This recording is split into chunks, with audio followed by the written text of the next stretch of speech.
Onde eu quero chegar com tudo isso?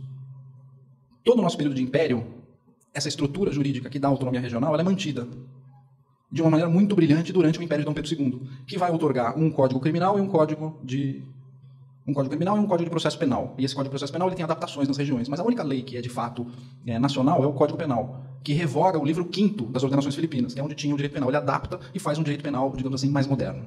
É o único código que ele adota. Não tem código civil. Continuam as ordenações. Toda a organização do Estado brasileiro, tudo ordenações. E a coisa vai que é uma maravilha. Depois a gente tem um período de república.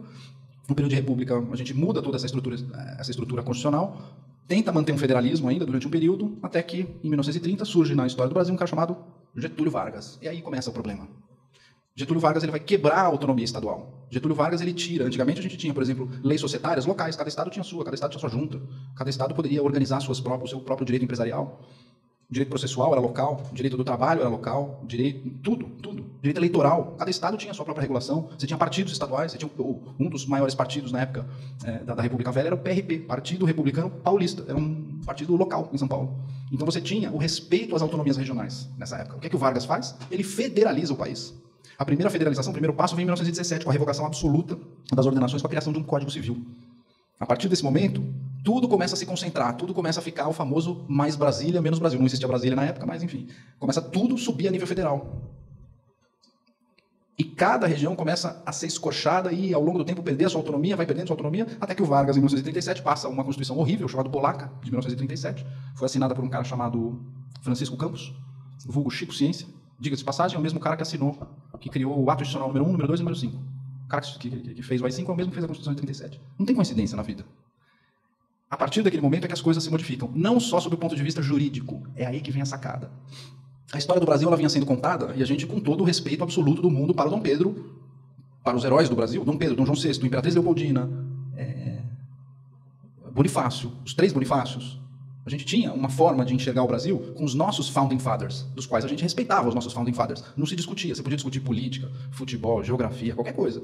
Mas ninguém discutia a autonomia ou a importância do Dom Pedro I para a história do Brasil. Isso não se discutia. Você chega na década de 30 e isso começa a mudar. Peguem historiadores do século XIX. Adolfo Varnhagen, que é o Visconde de Porto Seguro. Ele escreve um livro chamado História da Independência do Brasil. João Armitage. Ali são contados fatos da história do Brasil. E o Dom Pedro é apresentado como uma pessoa de extrema importância e de extrema capacidade para a construção do país. Em 1930, começam a surgir, no finzinho da década de 20, começo da década de 30, já surge um cara chamado João Pandiá Calógeras. O Calógeras ele muda completamente o conceito de historiografia do Brasil, porque a historiografia passa a ser algo subjetivo. Ele passa a analisar a história do Brasil a partir dos seus principais personagens. E ele tenta colocar o Dom Pedro I como um cara impulsivo, como um cara mulherengo. Não é que o Dom Pedro I é mulherengo. O Dom Pedro I tinha 19 anos. Ele não estava fazendo nada que não fosse adequado para a idade dele, de 19 anos, 24 anos, quando ele declarou a independência do Brasil. O que se espera de um rapaz de 24 anos? Nenhuma das atitudes que são alocadas ao Dom Pedro I são diferentes das atitudes que tem um rapaz hoje de 17, 18, 20, 24 anos. Ele tem atitudes condizentes com a idade dele. Só que eles puxam aquilo para que a gente imagine um Dom Pedro de 40 anos chifrando a mulher. Dom Pedro morreu com 37. Morreu super jovem. Dom Pedro era um cara extremamente popular. Ele era um exímio cavaleiro. Não sei se vocês sabem, mas o recorde a cavalo de São Paulo para o Rio de Janeiro é de Dom Pedro até hoje.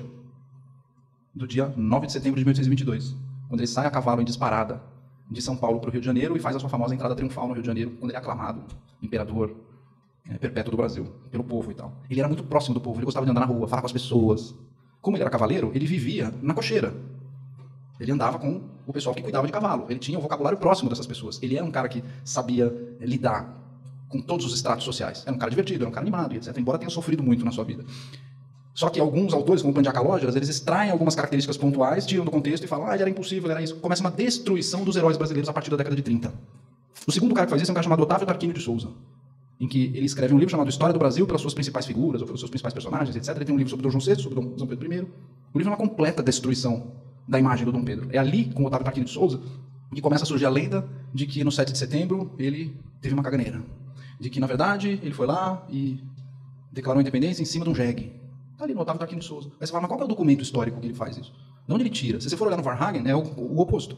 Né? O Varnhagen ele tem mais de 50 testemunhos de pessoas que participaram. O Varnhagen ele era contemporâneo de Dom Pedro, ele escreveu o livro dele em 1854, ele viveu aquele período, e ele pôde ouvir pessoas que participaram do 7 de setembro diretamente. Os caras estiveram no 7 de setembro diretamente. Então você fala de 54 testemunhos, só um disse que ele tinha caganeira. Os outros 54 você joga tudo fora. Vale aquele Mas qual a finalidade disso? A partir da década de 30, começa todo um processo de substituição dos heróis brasileiros. Então, o Dom Pedro começa a ser retirado desse espectro para que ele substitua a figura de Getúlio Vargas. Essa é a ideia. A ideia é essa. Vamos tirar o Dom Pedro dessa história e colocar o Vargas. O Vargas vai ser o herói brasileiro. Ele passa em vida a ser o herói brasileiro. O Vargas. O nosso Mussolini. O Vargas é uma espécie de protótipo de Lula. Se a gente for olhar direitinho o que aconteceu no período do Vargas, o histórico dele, as coisas que ele defendia, os caras com quem ele andava com o Ahmadinejad da época lá. Com, sei lá, enfim, com o Muammar Gaddafi da época. O Muammar Gaddafi da época do Vargas era o Hitler mesmo. Andava com esses caras aí, o Vargas. Então começa todo um processo de substituição dos valores, dos heróis, dos nossos símbolos de bandeira e etc. As coisas que a gente, né, sempre preservou. Se você gostou do vídeo, não esqueça de dar o like. Entre em nosso canal e confira outros vídeos como este, e se gostar se inscreva.